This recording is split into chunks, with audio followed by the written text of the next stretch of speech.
flautist. Yeah, I play the flute, and I dabble on the Irish bodhran.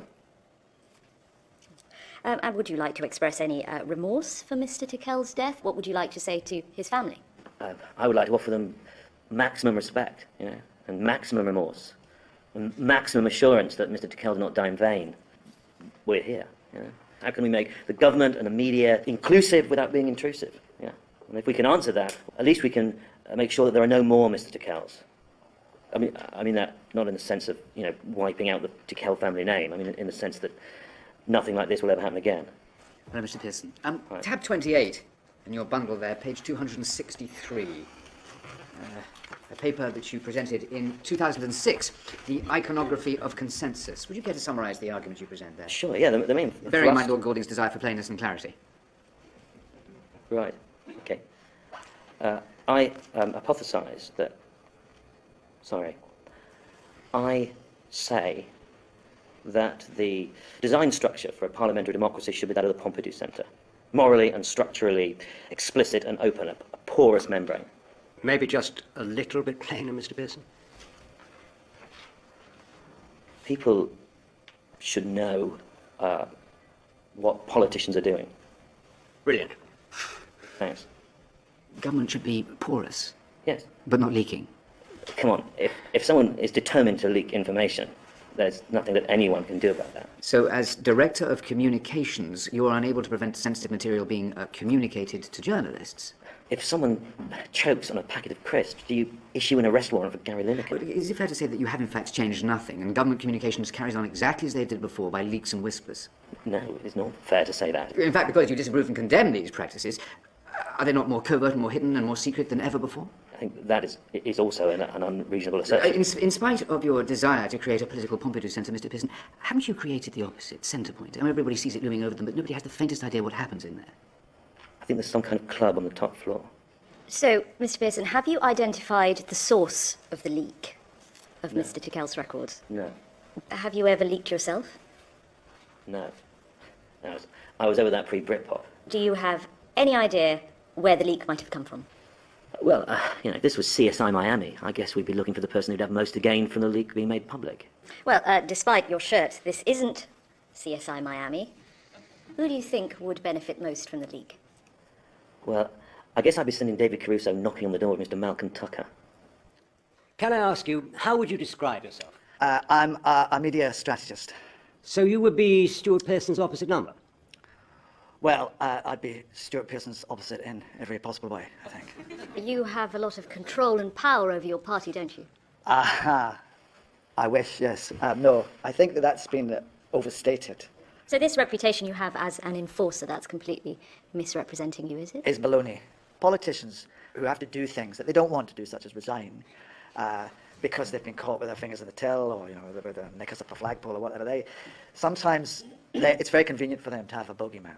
Malcolm made me do it. Well, I didn't make them do it. These are people who just find themselves stuck in a room with one exit, and I simply show them the door. I've highlighted some quotes. The Guardian. Malcolm Tucker has the physical demeanour and the political instincts of a velociraptor. Yes, the Guardian, the newspaper that hates newspapers. Telegraph. The Telegraphs. Tucker's writ runs through the lifeblood of Westminster like raw alcohol, at once cleansing and corroding. The Times, if you make eye contact with Malcolm Tucker, you have spilled his pint. The Spectator, Iago with a Blackberry. I mean, you're saying these quotes are what, misguided? The Spectator. No, I'm saying that you're taking these out of context. You're not contextualizing these. If you were to put them into a perspective, if you were to place them into the landscape, you would see that there might be a lot of axes being ground here. I don't see the difference between what you have just done and a leak, by the way. Well, the difference is that what I've just read out was not obtained illegally. How do you know that? You don't know what confidences have been breached in order to form these opinions, for that is what they are. So you accept leaking as part and parcel of the political media machinery? Yes, I mean, if you didn't have leaking, the newspapers would just be full of long-lens bikini shots and adverts for sheds and offers to buy 3 pairs of trousers for tenner, etc. It's the way it is. Big deal, no one dies. One person did die, Mr. Tucker.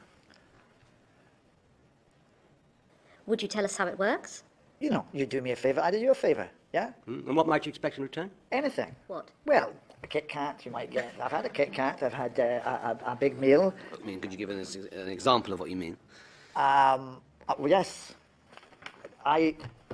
This is the Daily Mirror, and I could get drummed out of the magic circle for showing you this. Anyway, this is the Daily Mirror about the quiet bat people policy of Mrs. Nicola Murray. I was there that day. I can't see me because I've been cropped out here. But this information here, I made sure that those notes were in that place, that they were available, and that the picture editor knew where to find them. Sorry, I'm just trying to get this clear. Was Mrs. Murray not the subject of huge derision as a result of this? No, she was a subject of huge derision before this. So, But you it were- was- You were trying to undermine the leader of your party. I was. Would you say you were a loyal man, Mr. Tucker?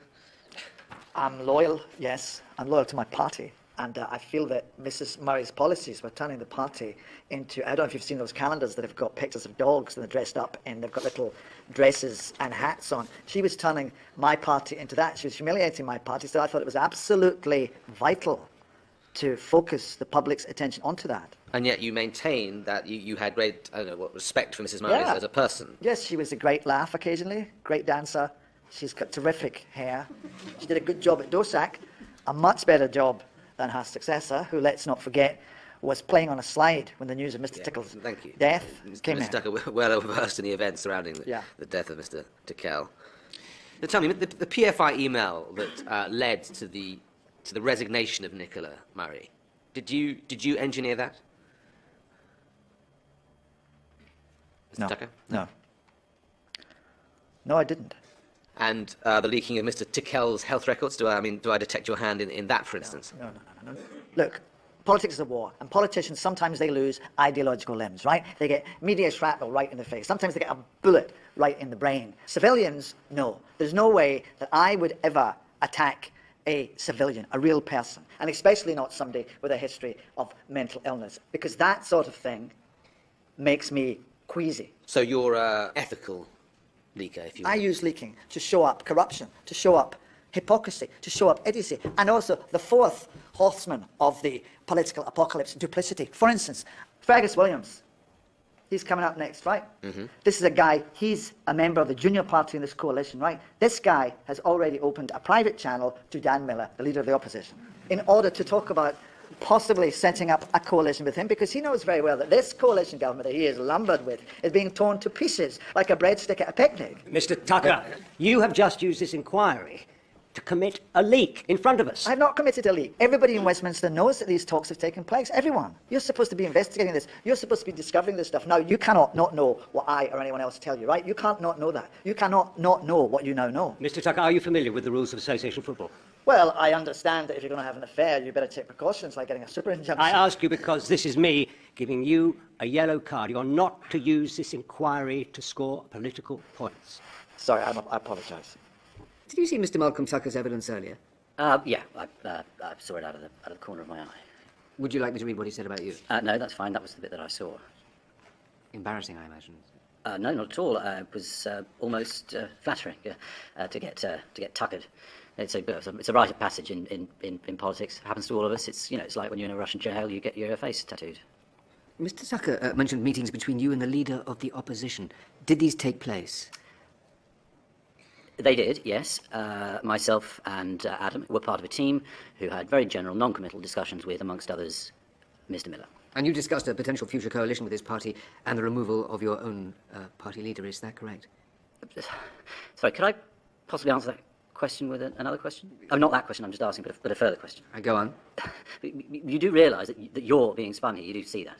Spun. Because, Malcolm Tucker's not your common garden spin doctor, right? He's the chief medical officer of spin. He is Spinoza, you see. So he didn't come here in order to answer your questions. He came here in order to get you to then ask his questions. You're right, Mr. Williams. I don't want you to answer a question with another question. I want you to answer it with an answer. I mean, he's conducting you like Goldie. Did you talk to Mr. Miller about removing your party leader? Sorry, are you getting Tucker's questions sort of beamed straight into your brain? Mr. Williams. Finally, on the subject of frustration, would you say it's difficult to steer policy ideas through your department?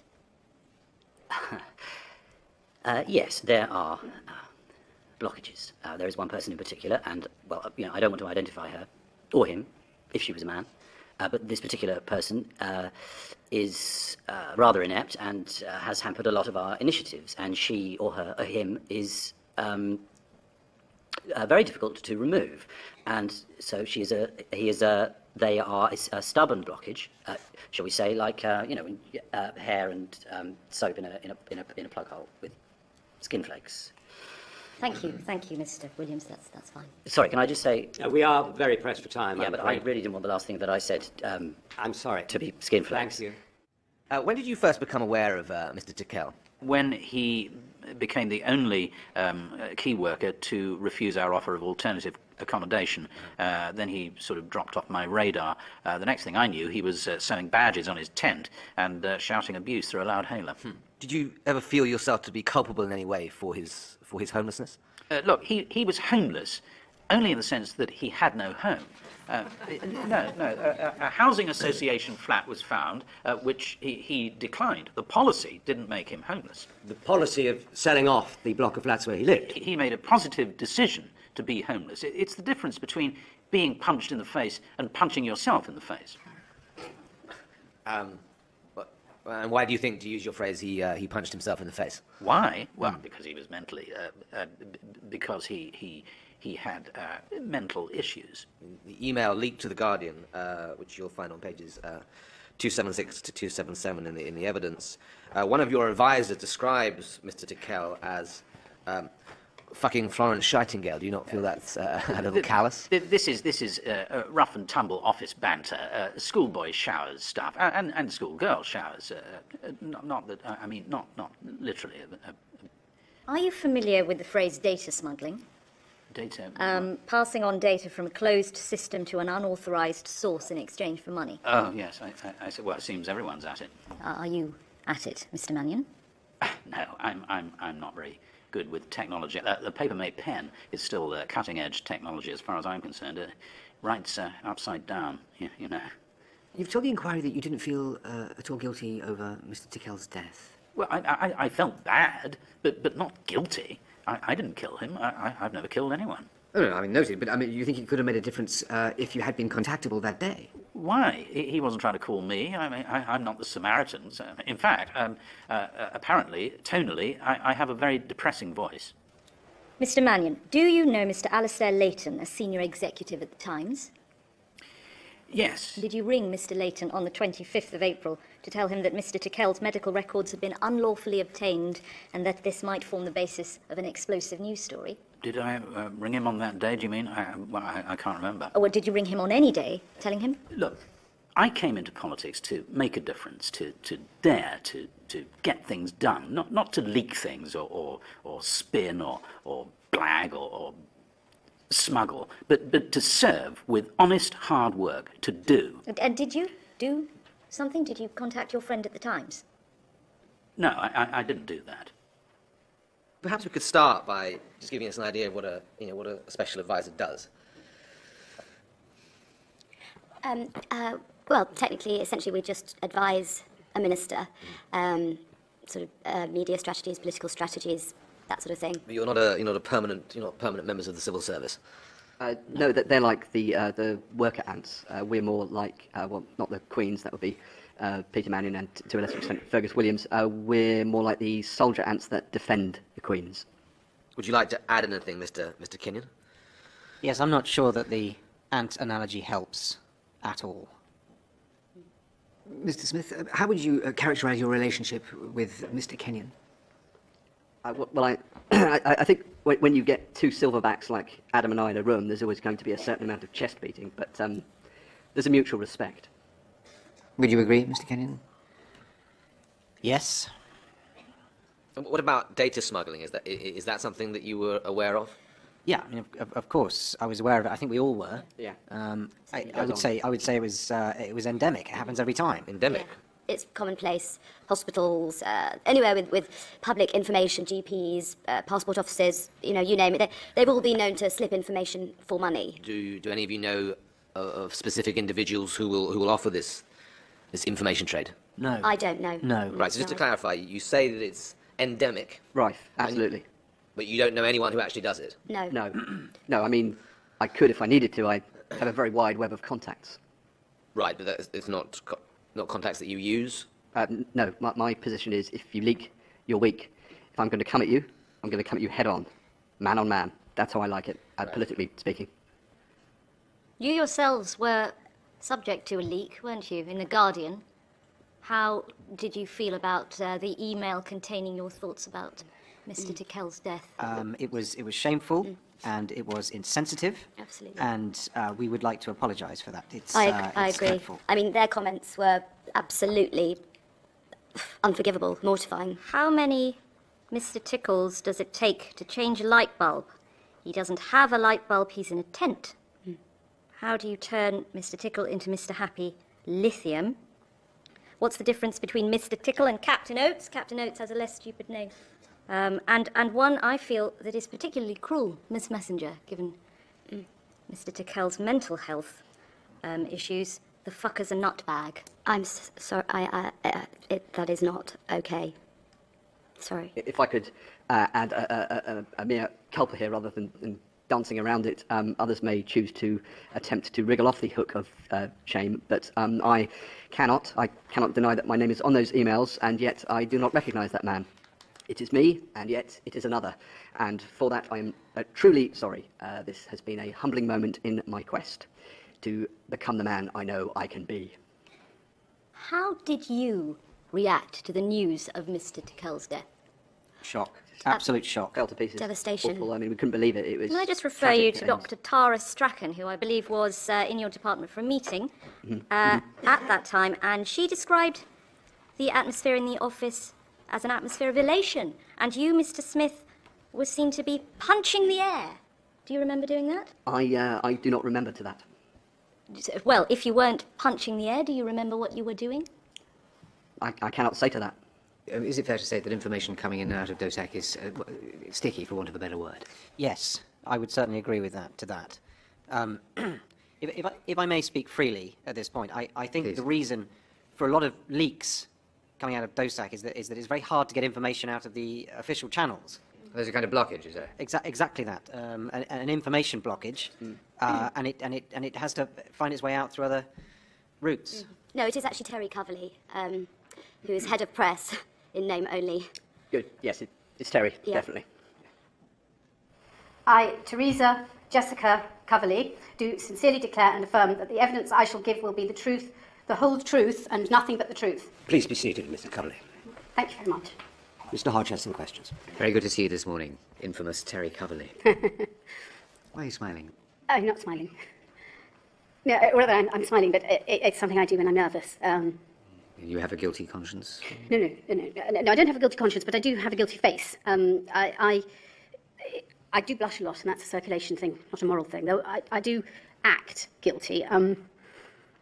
When I was a child, my brother's hamster was put into a remote control aeroplane.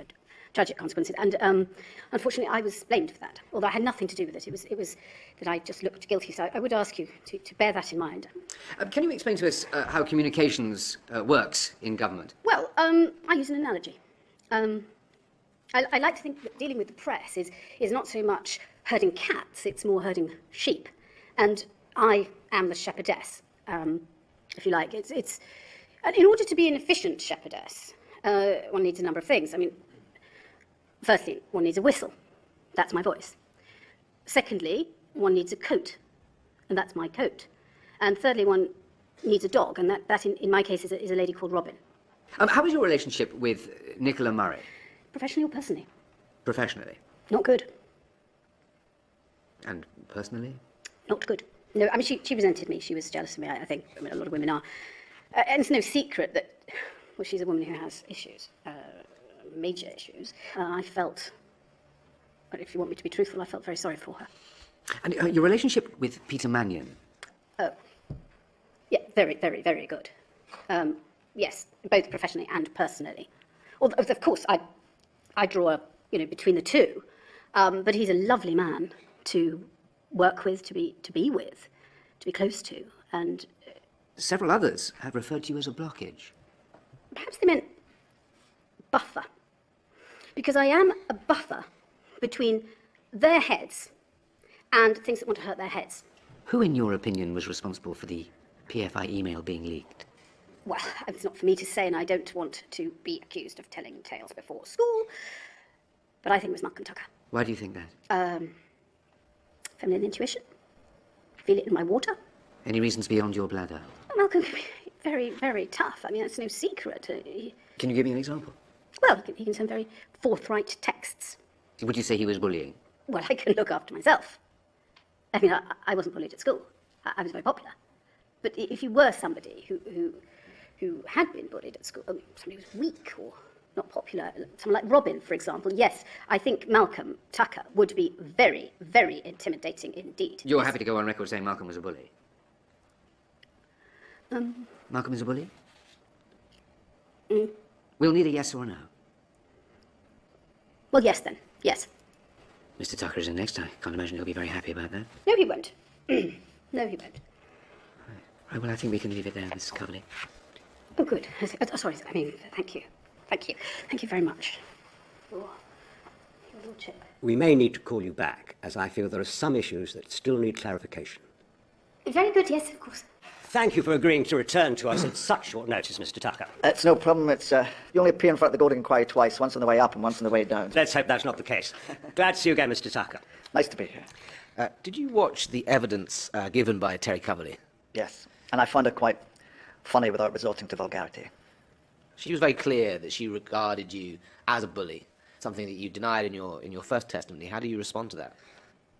Well, I responded thusly, that's slander. We're trying to clarify the culture of communications over which you presided, and we have a contradiction between participants. Well, I would say that I'm someone who lives and breathes communication, so I would lend more weight to my words rather than to someone who's just in it for the pension. And how is that not slander? Well, because that's true. She wants a pension more than Richard Hammond wants a punch in the face. You know, she sat here for an hour. You can't have looked at her and thought this was not a person who isn't mentally unrobust. I'd like to return to the Bat People photograph, if I may. Why not? Yes, one of Yes. my triumphs. Now, you said you were cropped out of the original photo. Sadly, yes. But they have enlarged. Can we show the enlargement? They've enlarged that photograph for us. Now, could we go to the close-up of the folders that you're carrying in that photograph? There we are. Who enlarged this? Was it the Guardian that did this for you? I believe I didn't so. know they were offering that service. They should do passport photos as well. Thank you. They doubled their revenue if they did passport photos a couple of times. This is the folder that you are carrying in your hand, and you see there's a document poking up out of the top on the notepad. There's a series of numbers written across the top there. Would you be able to tell us what the first two numbers are? Well, they're telephone numbers, I don't know. Yes, they are Mr. Tickell's mobile phone number and his ex-wife's landline number. Yeah.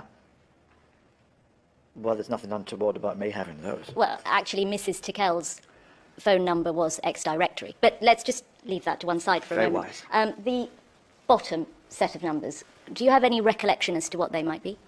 No. Really? You didn't even look. Where are we going with this?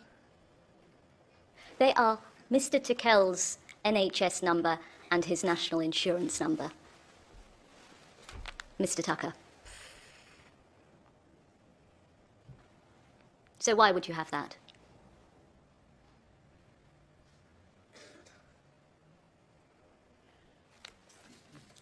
I don't recall.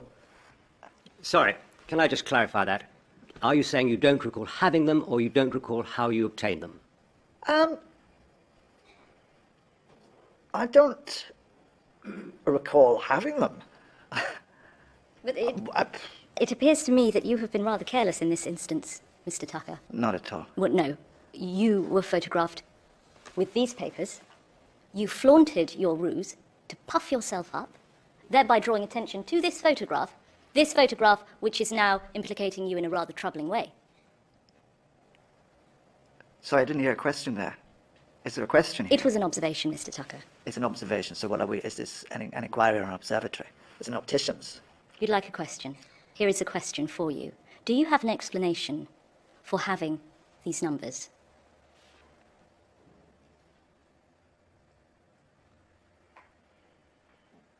Those numbers are not necessarily what you say they are. Did you request this information?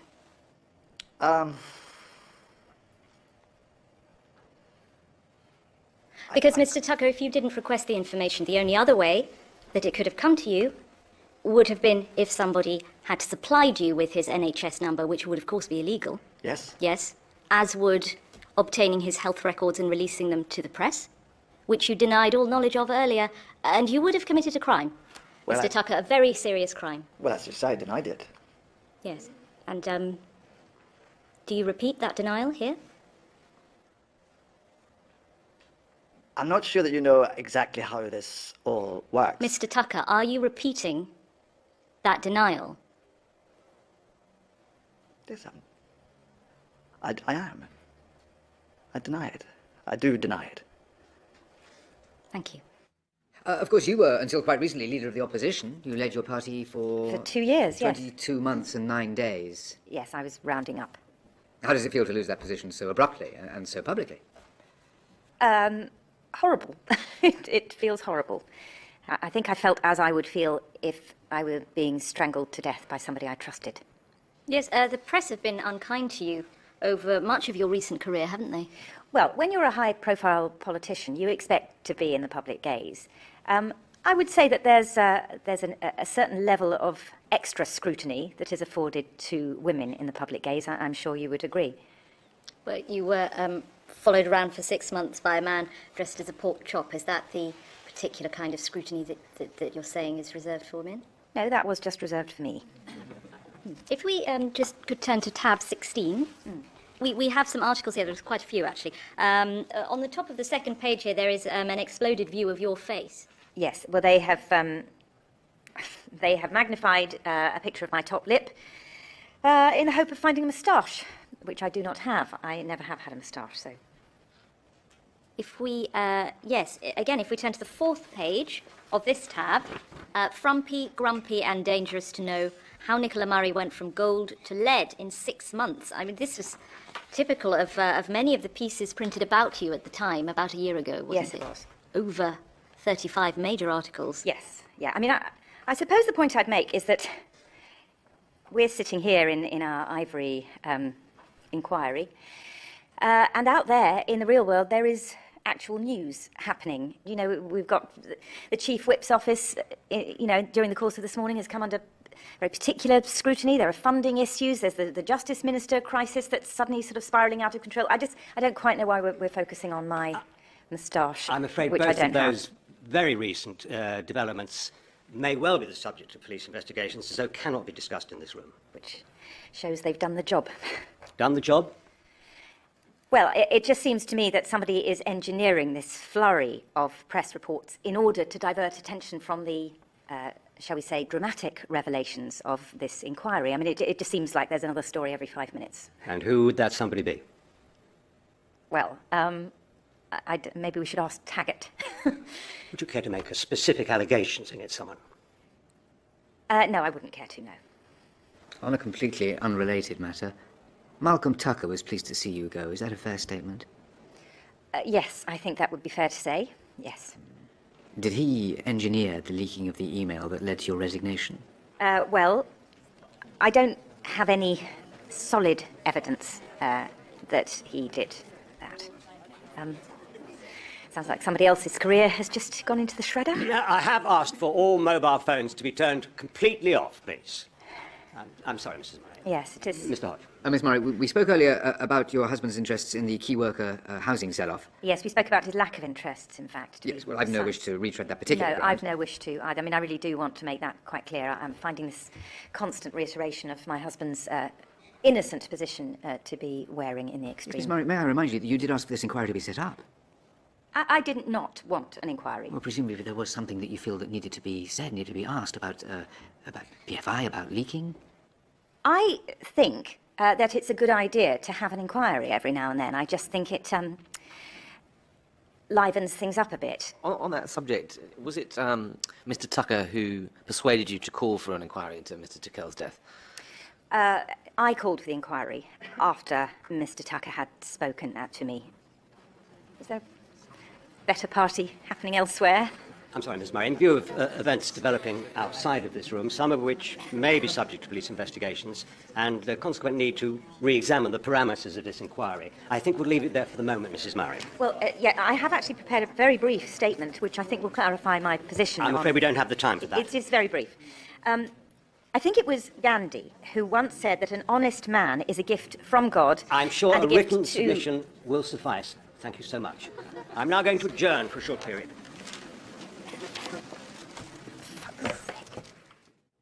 Please be seated. Thank you for your attendance, Miss Murdoch. Mr. Weir has some questions. If I can turn to you, Ms. Murdoch, how would you describe your relationship with Ms. Coverley? Do you get on well with her? No. Can you expand on that for us a little? No. I do not get on with her. We do not get on. I think we do. There may have been times when we do get on and have got on. I do not recall to that. Thank you. Ms. Coverley, you compared Ms. Murdoch to a dog and described her as weak in our last interview. Yeah, I like weak dogs. I have one myself, so. Would you say that there is a culture of bullying within DOSAC? If I could ask you first, Ms. Murdoch. I'd say there was a culture of bullying me at DOSAC. You've experienced bullying there? Well, you know, I see them all standing around, you know, chattering like squirrels on Red Bull. And when I ask them what they're talking about, they usually bark a tea order at me. Or, you know, or call me the blonde bombshite, if I can use that word. Or some other horrible sweary thing. That's the form that the bullying takes. And if you refuse to make your boss's tea, you know, they call you Mariella Shitstop. Or Flancy Sinatra, which doesn't even really work. Thank you. Can I ask you both about the leaked Guardian email? Oh, yes. Ask away, ask anything you like. I don't know anything about that bit. Yeah, thank you, Robin. The email was leaked from my computer, which is proof that it was not me that sent it. People do not leak from their own computers. That's not how it's done. How is it done then, Mrs. Coverley? I don't know. Well, you just said something that implies you do know how it's done. I don't know. How do you know, then, that leaking is done from other people's computers? I mean, do you learn this from a leaker's charter? Is it perhaps put up on a staff notice board? Mr. Glenn Cullen informed me. He told me that if leaking is done, it's done from other computers. Glenn Cullen? Yeah, I'm not saying anything about Glenn Cullen himself, do you understand? No, he is a very, very trustworthy individual. Borderline priest. No, Terry's right. I heard it was Glenn who did it. No, I did not say that Glenn Cullen did it. No, when I meant that Glenn told you. Not that I meant that Glenn did it. To return for a moment to the subject of bullying, where did Malcolm Tucker stand in all this? The department's a horrible place, and when Malcolm was there, he was part of that. You know, he was the big bully. The other people are horribly rude, and the rudeness is unnecessary, but, you know, I don't get any sense that they've got a big plan or anything. You know, to be honest, I think they're just trying to get through the day without cocking up and drink as many hot drinks as possible in the process. Moving on, do you know anything about Malcolm Tucker's involvement with data smuggling, specifically private NHS details? No, I'm afraid we don't. I don't. Would it be possible for me to revise the opinion that I gave of Malcolm Tucker on my first appearance? Your Lordship. You may revise it, but of course it will stay on the record. Okay. Well, I just wanted to make it absolutely clear that, having thought about it in the grand scheme of things, I don't think it is fair to say that Malcolm is a bully or that he's brutal. Certainly not when you compare him to some of his fellow countrymen. Well, I think Malcolm's really difficult, and you do too, Terry. I don't know why you're being so coy. It's not like he'll do it, you know. You know? What's this? You know that story about you in the papers? The story involving me in the newspapers is not the subject of this investigation, so we are not going to discuss it any further. Now, Miss Murdoch, what about the use of data smuggling within government? Do you know anything about that? Yeah, loads. There are dodgy people in the NHS and the Benefits Office who talk to investigators all the time. Right, and you have experience of this? Yeah, I've been on the receiving end of it. I didn't know that the notes your GP makes are available to your local pharmacist. I went to see my mother's doctor about her alcohol problem, which is a private family matter. Next thing I knew, it's all around the village. Yes, and now it's all around the world. Exactly. He's saying that that's your fault. How? As you can see, Baroness Sarika is not with us and will remain absent while she deals with the personal allegations published in the Sunday Times. This in no way invalidates this inquiry, nor does it compromise the integrity of any questioning conducted by Baroness Sarika. Mr. Hodge. Thank you. Oliver Reeder, you were a senior advisor to Nicola Murray during her time as Secretary of State at DOSAC. Yep, I was the senior advisor. Very good. And when Ms. Murray became leader of the opposition, you were also one of her senior advisors? Yeah, again, the senior advisor, yeah. I see. And now you're a senior advisor to Mr. Dan Miller? Yeah. A slightly less pivotal role with Dan, but part of it's kind of a larger pivot, really. Mm-hmm. Thank you. Well, Mr. Reader, they say that in politics, knowledge is power. True, yes. Although that doesn't mean that Carol Vorderman should be Prime Minister. Maybe I should say Stephen Fry, because Carol's just maths, but yeah. You've known Malcolm Tucker for some years now. Yes, I have, yes. He seems like an intimidating person, is he? Well, I mean, not to me. No, although he doesn't suffer fools gladly. I think that's fair to say, or clever people, to be honest. So he's never bullied you? Do I look like I could be bullied by Mr. Tucker? No. Could you turn to tab 9? You'll find it in your folder there. Yeah. We have some quotes here, some evidence from several civil servants who they all independently suggest that Mr. Tucker, in fact, regularly did bully you. Mr. Tucker threatened to remove Mr. Reader's appendix, throw away Mr. Reader, and appoint the useless flap of colon as special advisor. Yeah. Well, that's yes. That's banter. Mr. Tucker told Mr. Reader that he would have him smothered, eviscerated, stuffed, fitted with wheels, and donated to an orphanage. That's what, because this is out of context. What you don't have there is my reply. So what was that? Well, I don't remember what it was on this occasion. It would have been, but it would have been a zinger because I gave as good as I got. So it's very good. It's not bullying. Is there anything about the leaking of the so-called PFI email that you feel that this inquiry should be aware of? Oh God. I mean, to be brutally frank, I'm struggling to remember here. But, please take your time. Yeah, of course. There's no hurry. Of course, yeah. I mean, I think what you have to remember in this instance is that on the day that all of that stuff took place, I was in hospital, so I'm cut off essentially. I didn't have a phone. I mean, I hadn't mentioned the use of phone. I mean, yes, no, I know. I'm simply saying. You weren't working remotely. No, not remotely. In either sense, no. Do you have any visitors? You must be able to remember that. Well, if you're not completely sure, Mr. Reed, you can always check with the visitors' records. Well, let's not do that. Let's not do that for the moment. Let me just bear with me.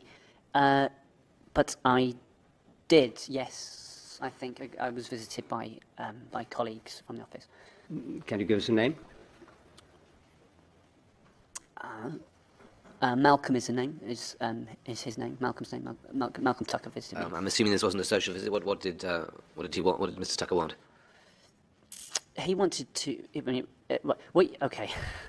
I mean, I'm anxious. I'm keen. I'm trying my best to answer your questions truthfully. I should remind you are under oath. Absolutely, yes, I'm under oath. So this is. But what you have to understand is everybody has something on everyone here, right? So in this circumstance, if you inadvertently say or do something, you shouldn't, then that's it. It's done. Your career is done. Look what happened to a member of this inquiry, right? So you have to... Mr. Reader, this is not the place to discuss those allegations. No, of course. Mr. Reader, if you feel under pressure, am I right? Is that because of something that you know? Yes. Well, no. General pressure. I feel under a sort of just it's the jitters of work. Who leaked the email, Mr. Reader? Glenn Cullen. He was in DOSAC at the time, and he still had access to the email. He hated his life, and he hated Nicola Murray because she'd previously destroyed his chances of standing as an MP. Most helpful. Glenn Cullen is our next witness. Most interesting. Thank you. Okay. That's fine. Thank you. Mr. Cullen, I wonder if I could start by taking you back to that time 2 years ago. You left Nicola Murray and you went to work for Fergus Williams. Yes, I did. And then you found yourself in a coalition with the very party that you opposed. That must have been extremely distressing. No, not at all, as a matter of fact. I was very invigorated by the idea of trying to forge a new way in politics. Mm-hmm. So all was rosy? Well, can't think of any negatives. No friction? No, the only F word was fun.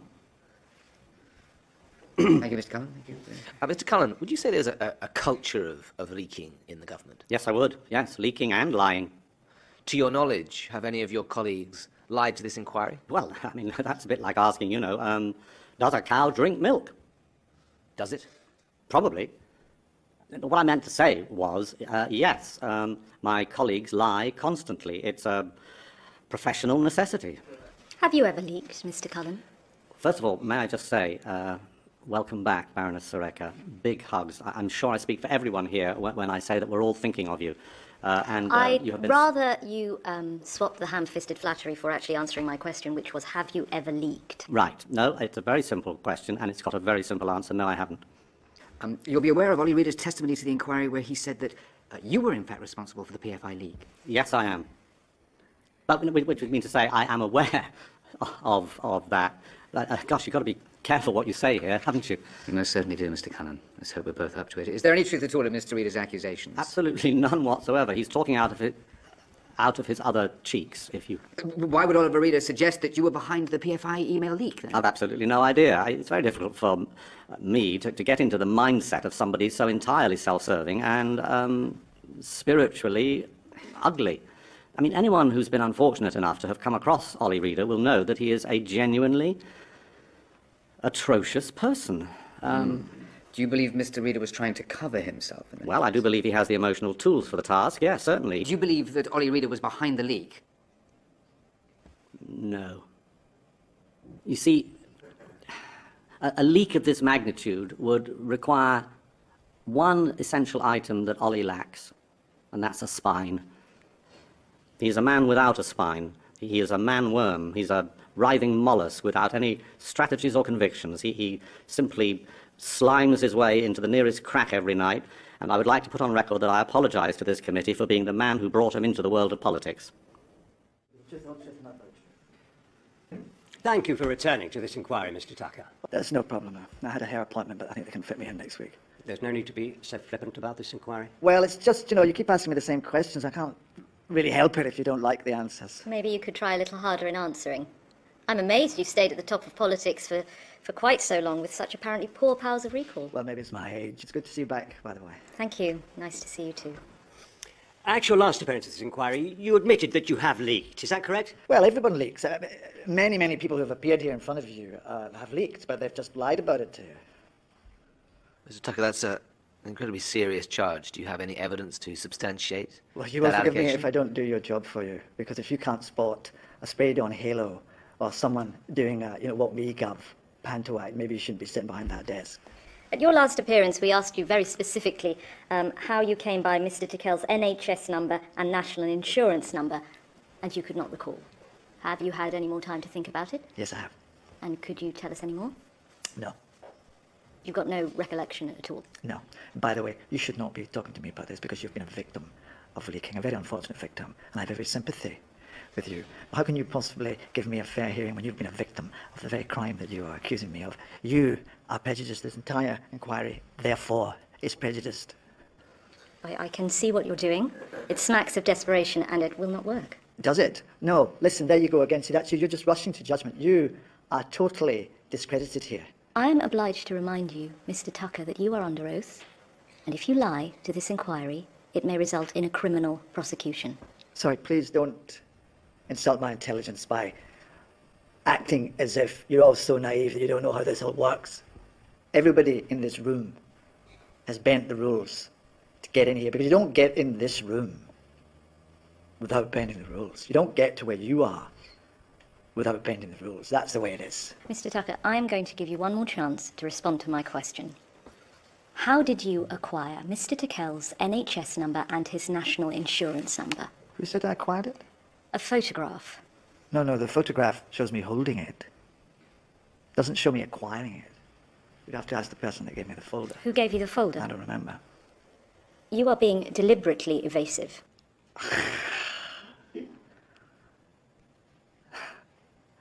I don't recall. I don't know. I can't remember. Very well. Regardless of how you came by Mr. Tickell's mental health records, did you then leak them to the media?